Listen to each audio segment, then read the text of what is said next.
오늘 본문 말씀은 산상설교의 이 마지막 부분에 해당되는 말씀입니다. 이 말씀은 우리에게 이 산상설교의 말씀을 실천하고 적용하도록 촉구하고 계십니다. 여러분과 제가 산상설교의 말씀을 살려고 하면 한마디로 말하면 좁은 문을 들어가서 좁은 길을 따라 살아야 된다고 말씀하고 있습니다. 넓은 문과 넓은 길은 찾는 사람이 많고 가기도 쉽지만 그 마지막 끝에는 사망이 있다고 말씀합니다. 반면에 좁은 길과 좁은 문은 길이 협착해서 찾는 자도 적지만 그러나 그 마지막에는 생명이 있다고 말씀하고 있는 것입니다. 이 좁은 길은 한마디로 말하면 고통이 있다고 말씀드렸습니다. 좁은 길이기 때문에 혼자서 가는 외로운 길이라고 말씀드렸습니다. 이 길은 너무 좁아서 나의 옛습관이라든지 세상적인 사고방식으로는 들어갈 수가 없습니다. 이 좁은 길은 옛 자아를 내려놓고 가야 되는 길이시죠. 주님은 그렇지만 이 좁은 길을 가도록 촉구하고 계시는 것입니다.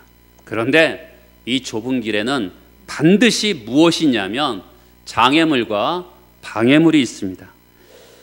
생명을 얻기 위해서 좁은 길로 들어가서 좁은 길을 가야 하는데 좁은 문과 좁은 길의 옆에 무엇이 있냐면 거짓 선지자, 거짓 선생이 있다라는 것입니다.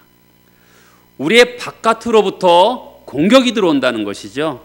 좁은 문을 통과해서 좁은 길을 걸어가는데 다양한 형태로 바깥에서부터 거짓 선생이 나타나서 우리로 하여금 어떻게 해요?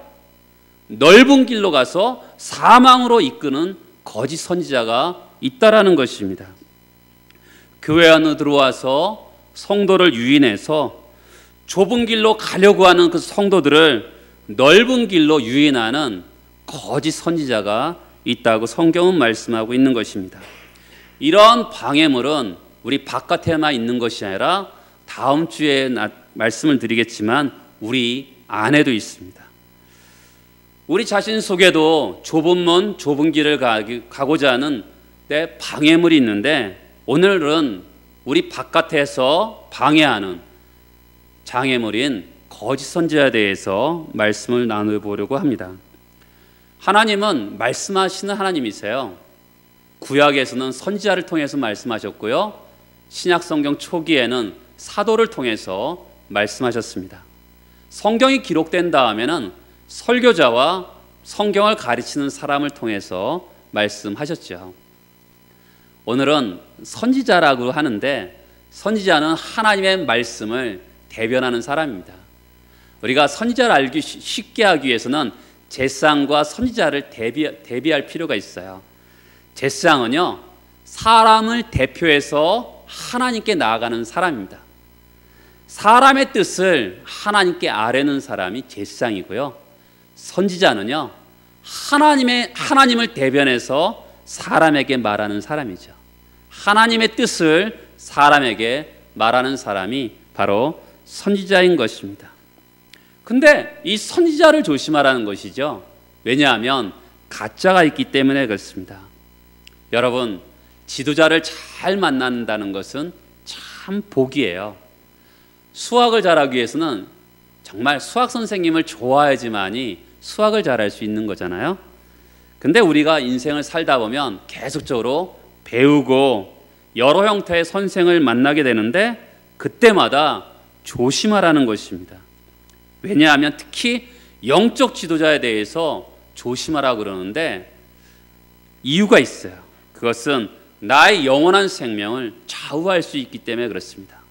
어떤 잘못된 영적 지도자를 만나면 사망으로 이르게 되고 정말 좋은 목자를 만나게 되면 생명으로 인도된다라는 것이기 때문에 그렇습니다. 그러면 가짜가 왜 있지요? 여러분, 이 세상에서 짝퉁은 왜 있습니까? 가장 좋은 것들, 귀한 귀중품들이 짝퉁이 있잖아요. 돌멩이 짝퉁이 있습니까? 없습니다. 다이아몬드 짝퉁 있지요? 왜 그렇습니까? 귀하고 좋은 것이기 때문에 그렇습니다. 진짜 귀한 것은 가짜가 있습니다. 이 세상에는 참 선지자가 있고요, 거짓 선지자가 있습니다. 참 목사가 있고요, 거짓 목사도 있습니다. 참 그리스도가 있고 거짓 그리스도가 있습니다. 참 기독교 지도자가 있고 거짓 기독교 지도자가 있습니다. 하나님께서 우리에게 말씀하실 때요, 흉내내는 마귀가 있습니다. 마귀가 흉내내면서 하나님 말씀처럼 말하기도 합니다. 우리의 영혼을 위해서 사람을 하나님 파송하시는데 마귀도요, 자기의 종을 파송하기도 합니다. 그래서 우리가 좁은 문으로 들어가서 좁은 길을 걸어갈 때 우리에게 끝없이 미혹의 영이 역사하는 거죠. 거짓 선지자가 와서 좁은 길을 가려고 하는데 자꾸만 방해해서 넓은 길로 가려고 합니다. 가라고 그럽니다. 그러니까 끊임없이 거짓 선지자를 분별하고 그들과 싸워 가야 되지, 그래야지만이 좁은 문, 좁은 길을 끊임없이 갈 수 있다고 말씀하고 있는 것이죠. 구약 성경에 보면 이스라엘 백성들이 타락하고 배교한 배후에는 거짓 선지자가 있었습니다. 그렇죠? 이스라엘이 타락하고 배교한 데는 거짓 선지자가 나옵니다. 성령이 충만하고 은혜가 넘쳤던 초대교회 얼마나 아름답습니까? 그런데 아나니아와 삽비라라는 가짜도 있었습니다. 신약 성경에서는 보면 예수님과 사도들이 거짓 사도, 거짓 교사, 거짓 선지자에 대해서 경고합니다. 교회 역사를 보세요. 거짓 선생들과 싸우는 논쟁의 역사입니다. 거짓 교사로 말미암아 교회 역사 가운데 얼마나 고통당했는지 모릅니다. 오늘 현재도 그렇잖아요. 거짓 교사가 얼마나 많은지 모릅니다. 대표적으로 한국 교회를 힘들게 하는 것이 신천지죠.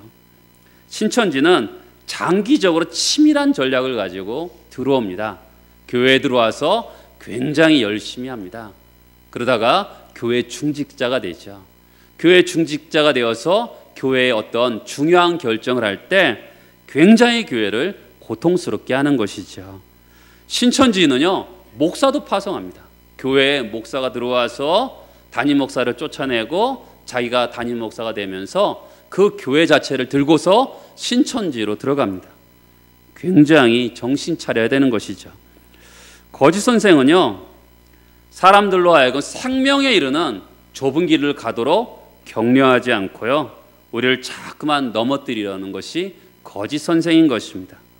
이전에도 있었고 지금도 있고요, 구약 시대에도 있었고 신약 시대에도 늘 거짓 교사가 반복되고 있음을 우리는 늘 기억할 필요가 있는 것이죠. 그러면 거짓 선지자의 특징이 뭘까요? 우리가 그것을 어떻게 분별할 수 있을까요? 거짓 선생의 특징의 첫 번째는 뭐냐면 양의 옷을 입는다라는 것입니다. 여러분, 그 당시에 양의 옷을 입은 사람은 목자였습니다. 목자는 어떤 역할을 합니까? 양을 먹이고 보살피는 역할을 목자가 하는 것입니다. 그런데 그 양의 옷을 입고서 거짓 선지자가 오는 것이죠. 딱 보니까 아무 잘못도 없고 거짓도 없어 보입니다. 성도 같아 보입니다. 처음 가르치는 거 딱 보니까 진짜를 가르치는 것 같습니다. 근데 거짓 선생은 겉으로는 양의 옷을 입었는데 속에는 이리입니다. 우리는 보통 양을 잡아먹는 동물을 호랑이나 사자로 생각하지만 이스라엘에서는 주로 양을 잡아먹는 것이 이리입니다. 이리는요, 떼를 몰고 다녀서 목자가 속수무책으로 당할 수밖에 없게 하는 것이 이리인 것입니다. 양의 천적이 이리인 것이죠. 양을 잡아먹기 위해서 겉으로는 양의 옷을 입고 오는 것입니다. 왜 양의 옷을 입고 오죠? 접근을 쉽게 하기 위해서 양의 옷을 입고 오는 거죠. 그들과 소통을 하기 위해서 양의 옷을 입고 오는 것입니다. 원하는 목적은 뭡니까? 잡아먹기 위해서 오는 것이죠. 수단은 아주 친절하게 하는 것입니다. 그래서 참 우리가 어려운 싸움을 하는 것입니다. 겉으로 보면 분별이 안 돼요. 양의 옷을 입었기 때문에 일이라는 표가 전혀 나지 않습니다. 많은 사람들이 속아 넘어갈 수밖에 없어요. 그러나 거짓 선지자는 하나님이 보낸 선지자가 아닙니다. 진리의 말씀을 분별하는 자도 아니고 하나님의 말씀을 파괴하는 자입니다. 거짓 선지자는 진짜로 보이지만 가짜인 것이죠. 오늘날 우리 사회 수많은 이단들이 난무하는데 어떻게 그것을 분별할 수 있을까요? 16절을 볼까요? 그들의 열매로 그들을 알지니. 사랑하는 여러분, 어떻게 알아는 것입니까? 그 사람이 거짓 선지자인지 하나님 말씀을 전하는 참 선지자인지 어떻게 알 수 있을까요? 열매로 알 수 있다는 것입니다. 포도나무에 포도 열매가 나야지만이 알 수 있다는 것이죠. 시골에서 자란 사람은 열매가 일어나지 않아도 저 포도나무구나 라고 알 수 있지만 모르는 사람도 있을 수 있죠. 그런데 분명히 알 수 있는 것은 포도나무에 포도 열매가 맺으면서 저 포도나무구나 라는 것을 알 수 있다는 것입니다. 열매로 분별할 수 있다는 것이죠. 저 사람이 하나님의 선지자인가 거짓 선지자인가 어떻게 알 수 있다는 것입니까? 열매로 알 수 있다는 것이죠. 언젠가는 그 사람이 표시가 나게 돼 있다라는 것입니다. 열매라는 것은 그냥 금방 알 수 있다는 게 아니에요. 시간이 지나야지만이 열매가 맺잖아요. 그 사람이 거짓 선지자인지 참 선지자인지 금방 알 수 없다는 것입니다. 시간이 지나야지 알 수 있는 거죠. 박태선이라는, 지금은 천부교라 그러는데 옛날에는 전도관이었습니다. 그 박태선이라는 사람이 처음에는 신유의 기적이 어마어마하게 일어났습니다. 근데 지나니까 들통이 나죠. 십자가를 내리고 비둘기를 올리고 그러면서 그 사람이 결국 기독교가 아니라 이단인 것이 들통이 나는 것입니다. 근데 처음에는 몰랐어요. 사람들이 서울 남산에 수많은 사람들이 가서 기적이 일어나니까 수도 없이 많은 사람들이 쫓았습니다. 그러나 시간이 지나니까 그가 이단인 것을 알게 되는 것이죠. 나무만 봐서는 모를 때가 있어요. 열매를 기준으로 해서 알 수가 있는 것이죠. 근데 열매를 뿐만 아니라 또 하나의 기준이 있습니다. 따라서 해보시겠어요? 품질. 여러분, 열매뿐만 아니라 품질도 기준이에요. 17절을 보겠습니까? 좋은 나무보다 어떤 열매를 맺습니까? 아름다운 열매.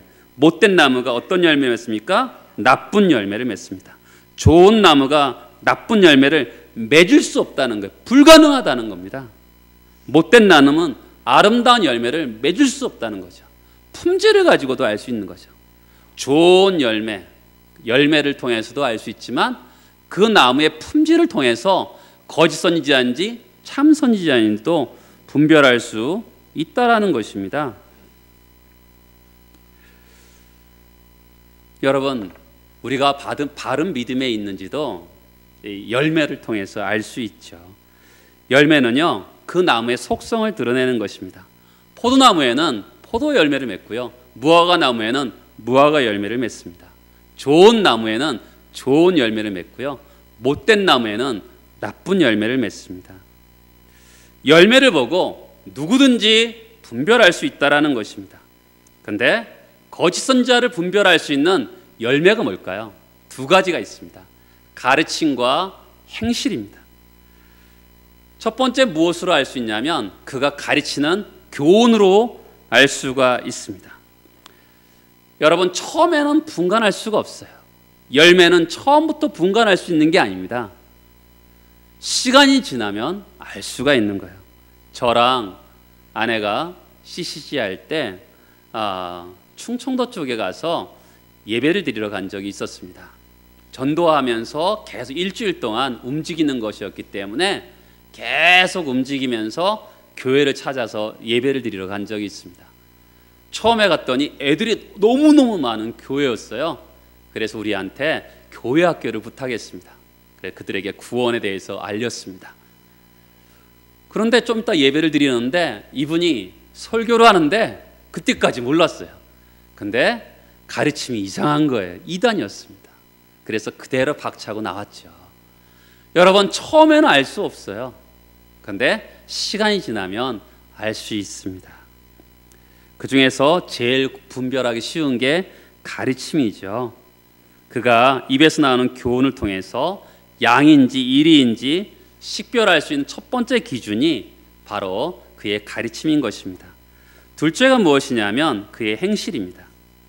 그의 일상적인 삶의 모습을 보면 그가 바른 선지자인지 거짓 선지자인지 알 수가 있는 것이죠. 그런데 거짓 선지자를 가장 분별하는 중요한 것은 뭐냐면 그의 가르침입니다. 여러분, 우리도 그렇잖아요. 말씀이 옳은 줄 알지만 우리가 100% 그 말씀대로 살아낼 수 없는 것이 우리입니다. 그래서 날마다 회개하면서 나아가죠. 설교자도 연약해요. 설교자도 설교한 대로 못 살 때도 있어요. 그러면서 하나님께 나아갑니다. 그런데 거짓 선지자는요, 가르치는 대로 못 사는 것보다 더 중요한 게 뭐냐면 엉터리로 가르친다는 데 있습니다. 참 선지자와 거짓 선지자를 분별한 가장 중요한 것은 뭐냐면 첫 번째가 가르침이라는 것이죠. 어떤 가르침을 합니까? 여러분, 에레미야에서 보면 평안하다 평안하다 하나 평강이 없도다, 이런 말씀이 있습니다. 거짓 선지자가요, 평강을 외쳤어요. 근데 참 선지자인 에레미야는요, 남쪽 유다가 멸망할 것이다, 너희들의 죄 때문에 멸망할 것이다 외쳤어요. 사람들은 뭘 좋아했을까요? 사람들 뭘 좋아했겠어요? 사람들은요, 듣기 좋은 소리를 좋아합니다. 나라가 멸망할 상황인데도 절대로 멸망하지 않는다는 거짓 선지자들의 말을 그들이 다 쫓았습니다. 참 선지자였던 에레미야, 나라가 멸망할 것이다 라고 외쳤던 에레미야는 죽였어요. 여러분, 선지자는요, 하나님의 말씀을 대변하는 사람입니다. 하나님 말씀을 직설적으로 전하는 거예요. 사람들이 듣기 좋든 듣기 싫어하든 하나님의 말씀을 더하거나 빼지 않고 그대로 전하는 사람이 선지자인 것입니다. 거짓 선지자는요, 듣기 좋은 말만 해요. 참 선지자는 하나님의 말씀을 전하면서 누구에게로 인도하죠? 하나님께로 인도하는 것입니다. 근데 거짓 선지자는 듣기 좋은 말만 해서 누구에게로 인도하냐면 자기에게로 인도합니다. 나를 따르라, 나를 위하라, 이렇게 하는 것이 거짓 선지자죠. 거짓 선생은 절대로 십자가의 고난과 복음을 가르치지 않습니다. 듣기 좋은 말만 합니다. 그래서 좁은 문과 좁은 길을 가도록 가르치지 않는 거죠. 거짓 선생의 두 번째 특징은 가르침이 모호해요. 기독교는요, 보편적인 성도들을 향해서 일반적인 내용을 하지만 각각 개인에게 구체성이 있고 개인적으로 말씀하는 게 있습니다. 그런데 이단의 말은 아주 모호하고 보편적으로 말하는 것이 일반적인 것입니다. 세 번째가 중요한데요, 따라서 해보시겠어요? 균형. 복음의 가장 중요한 것은요, 균형입니다. 첫 번째가 뭐냐면 하나님에 대해서 바르게 가르치는가예요. 하나님의 사랑의 하나님인가, 하나님을 사랑의 하나님으로 가르치는가 뿐만 아니라 거기다 더해서 공의의 하나님, 심판의 하나님을 가르치는가라는 것입니다. 분명히 하나님은 사랑의 하나님이세요. 우리를 긍휼히 여기시는 하나님이십니다. 죄를 미워하시죠. 죄에 대해서 오래 참으시지만 끝까지 참지는 않으십니다.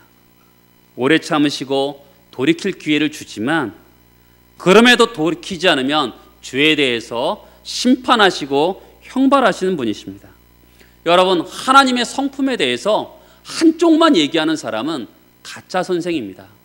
물론 설교 시간에 하나님의 사랑과 공의에 대해서 한꺼번에 다 설교할 수는 없지만 하나님의 사랑과 공의를 균형 있게 가르치는 자세가 중요합니다. 여러분, 초대교회에서요, 마르시온이라는 이단이 있었습니다. 이 마르시온은 재미있는 이단인데 하나님은 사랑을 강조해요. 하나님의 심판을 부정합니다.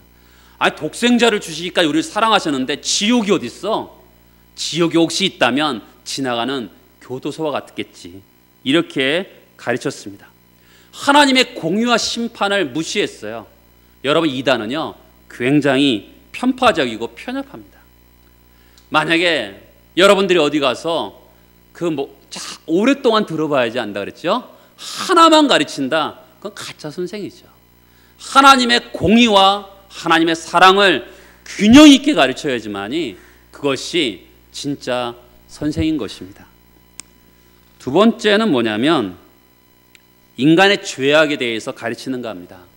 여러분, 인간은요 하나님의 형상을 입은 존재입니다. 그것만 가르치는 것이 아니라 인간은 얼마나 부패하고 얼마나 전적으로 타락한 존재인가를 가르치는가라는 것이죠. 사람은 하나님의 형상을 입은 너무너무 존귀한 존재입니다. 그런데 죄가 들어와서 인간이 타락하고 그로 말미암아 하나님에 대해서 무지하고 무능한 존재가 되었습니다. 여러분, 인간은 너무나 귀한 하나님의 형상을 입은 존귀한 존재입니다. 그러나 전적으로 타락하고 부패한 존재입니다. 한쪽만 말해서는 안 되는 것이죠. 진리는요 항상 균형을 갖추고 있어야 되는 것입니다. 세 번째는 예수 그리스도의 대속적인 죽음을 말하는 겁니다. 인간이 유일하게 구원하는 방법은 예수께서 나를 대신해서 나를 대표해서 죽으셨냐, 이것을 가르치는 겁니다. 주님은 나를 대신해서 십자가에서 죽으셨어요. 우리의 어떤 공로나 행위나 자격에 근거하지 않습니다. 오직 은혜로 값없이 구원을 받죠. 그러나 분명한 것은 회개하고 믿어야 되는 것이죠. 이 균형을 항상 있어야 되는 것입니다. 네 번째 균형은 이것입니다. 하나님의 은혜로 구원받은 우리가 거룩하게 살아야 된다고 가르치는가라는 것입니다. 구원받은 사람은 어떻게 살아도 좋다 이렇게 가르치면 거짓 선지자죠. 예수님을 닮고 하나님을 닮고 성화의 삶을 강조하는 것입니다. 여러분, 아무리 그럴듯하게 여러분 병 고쳐줄게요, 여러분 미래에 대해서 예언해 줄게요, 물질적인 복을 받게 해준다 이렇게 유혹한다 할지라도 그의 가르침이 하나님에 대해서, 예수에 대해서, 구원에 대해서, 인간에 대해서 바르게 가르치지 않으면 조심해야 되는 것입니다. 그들은 우리를 노력하는 일인 것이죠. 거짓 선생의 네 번째 균형의 특징이죠. 네 번째 특징은 뭐냐면 그냥 네 번째 특징입니다.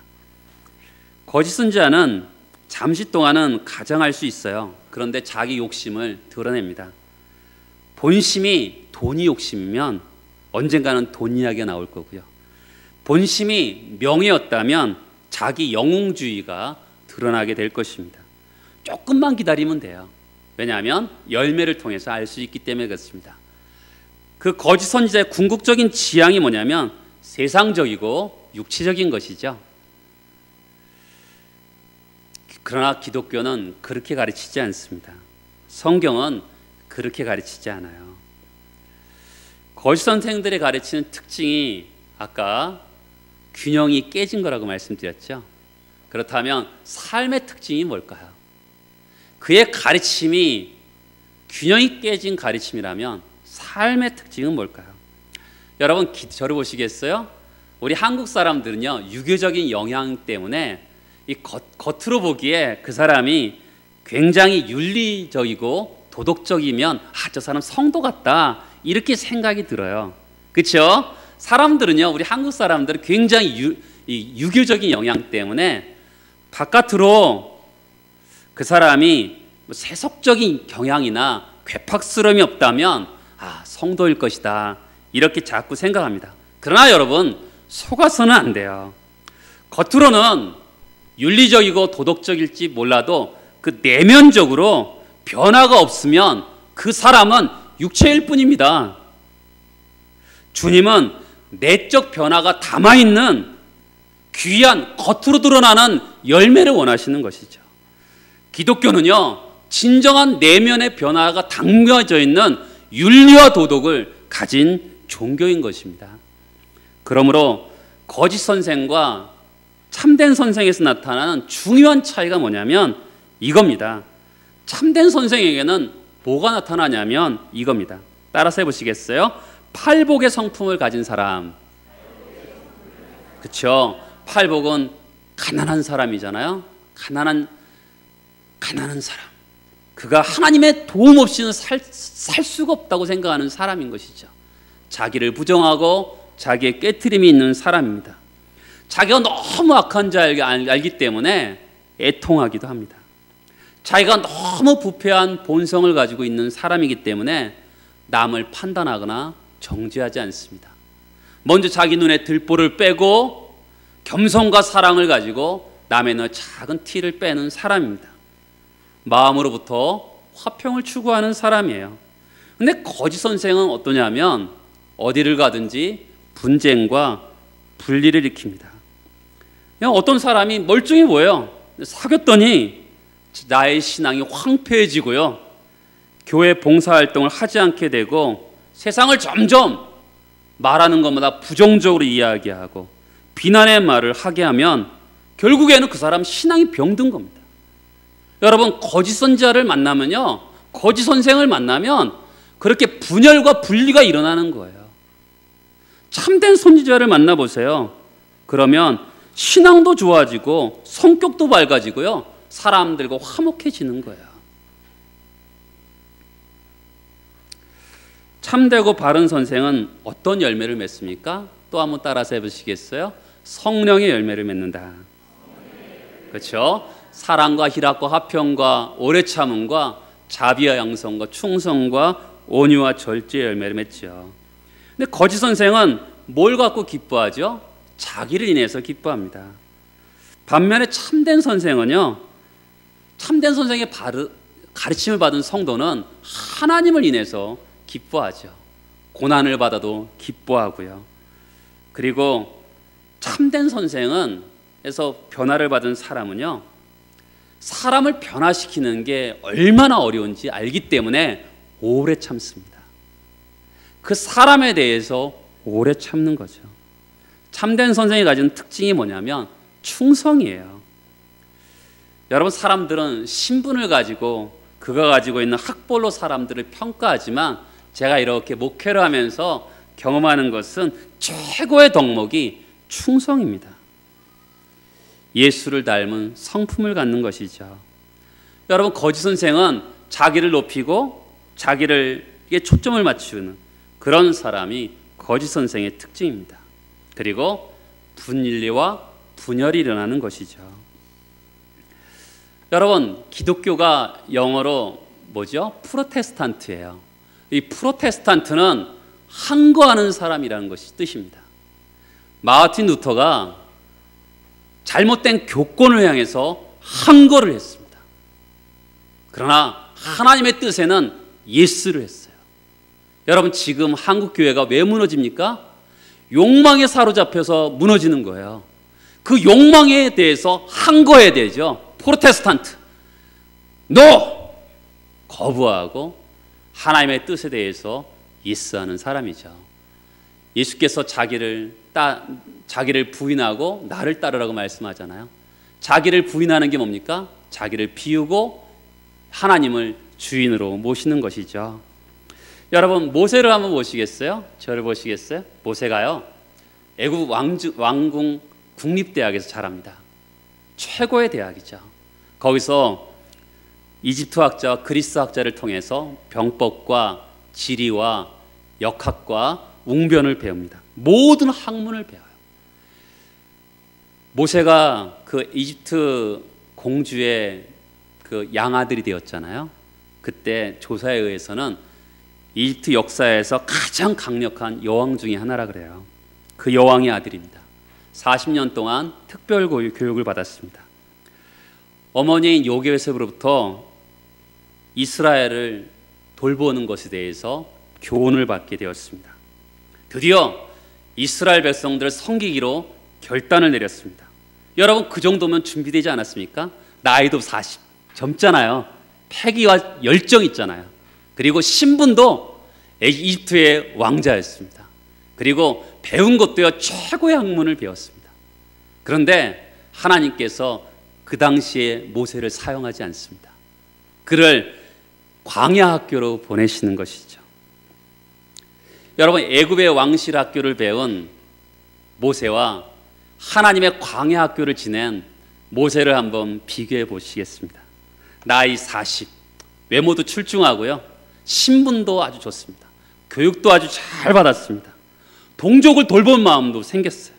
그런데 놀랍게도요, 그 모든 것을 갖추고 한 게 뭔지 아세요? 애굽 병사 하나 때려 죽였습니다. 그렇죠? 모든 것을 갖췄는데 한 것은 애굽 병사 하나 때려잡고 도망갔습니다.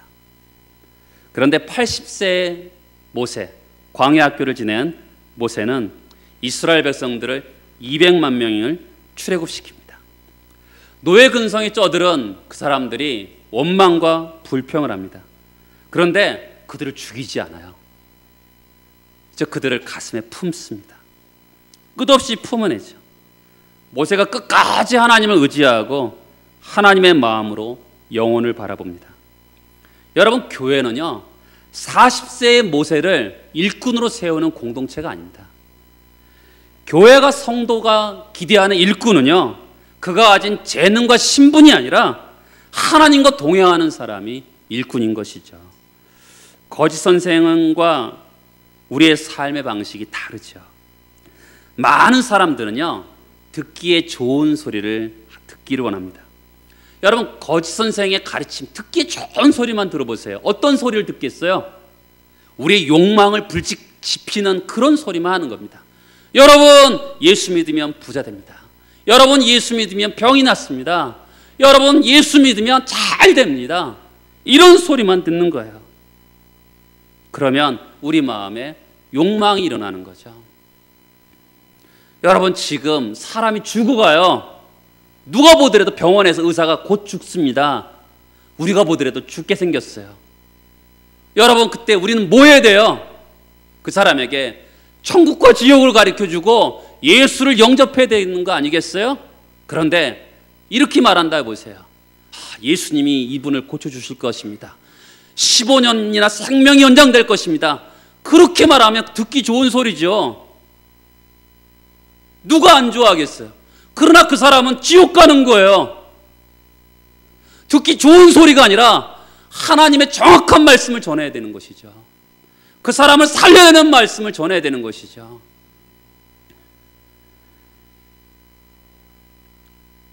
여러분, 두 쪽이 나는 한이 있어도 제대로 분별하면서 이 길은 내 길이 아닙니다 라고 하면서 좁은 길을 가야 되는 것이에요. 한국 교회가 거짓 선지자의 말을 듣고 넓은 길로 가서 만일은 소금이 되고 버리고 말았어요. 사랑하는 여러분, 아픔 많은 한국 땅을 보세요. 열매로 인한 기쁨이 필요한 시대입니다. 하나님 나라를 사모하고 이 땅을 치유하는 예수 믿는 사람들의 열매를 맺어야 되는 시대입니다. 이 한 주간 우리의 삶이 바른 진리가 만들어내는 참된 열매를 맺는 여러분 되기를 축복합니다. 말씀을 붙들고 좁은 길을 걸어가는 거예요. 그러면 하나님이 기대하시는 바른 열매, 좋은 열매를 풍성히 맺으면서 하나님의 마음을 시원하게 하는 그 기쁨이 온 세상을 적시는 여러분들 되시기를 축복합니다. 다 같이 나와서 기도하시겠습니다.